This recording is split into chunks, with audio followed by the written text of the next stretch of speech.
Ang intense ng mga kaganapan ngayon sa abot kamay na pangarap sapagkat ikakagulat ni Doc Robert ang video recording na ipapakita sa kanya ni Annalyn.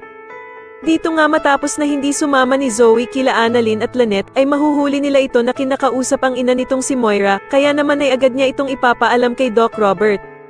Samantala ay wala namang tigil ang pagtatanong nitong si Giselle kay Dax kung bakit nga daw sa dami ng bansa ay sa Japan pa naisipang pumunta ng amo nilang si Moira. Subalit sasagutin naman siya ni Dax na wala na daw siyang ibang nalalaman sa plano ni Moira dahil kinuha lang naman daw siya nito para pasukin ang bahay ng isang doktor.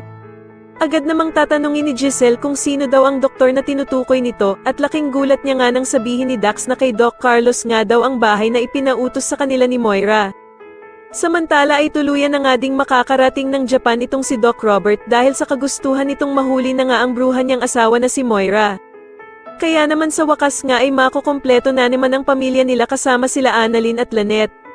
Sa kasamaang palad nga lang ay mauuto siya ng damanhitang si Zoe at aakalain niya nga natutulungan siya nito bagkus ay magiging sagabal ito para mahuli niya si Moira. Dito nga pagkarating nila ng Japan ay magugulat si Moira dahil sa agad na tatawagan siya ng anak niyang si Zoe para balitaan siya sa ginawang pag-broadcast ni Giselle sa pangalan niya para mapabalik siya ng Pilipinas. Samantala ay talaga namang napakahusay nga ng mga kontrabida sa palabas na ito dahil nga sa galing ng kaibigan ni Doc Carlos na asikasuhin si Moira ay matatapos nga daw niya ito sa loob ng 3 araw lamang at magkakaroon na agad siya ng bagong passport.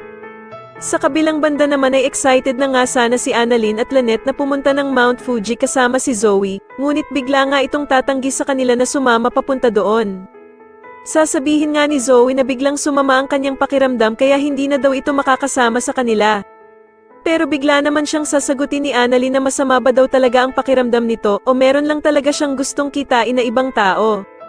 Sa tingin niyo dapat na din bang pakulong ni Doc Robert ang anak niyang si Zoe kagaya ng ina nitong si Moira? Mas lalo na nga talagang nagiging exciting ang mga susunod na kaganapan kaya naman ay mas lalo pa nating abangan ang mas lalong gumigandang abot kamay na pangarap. Maraming salamat po sa inyong panonood at sana po ay masubscribe niyo ako. Maraming salamat po.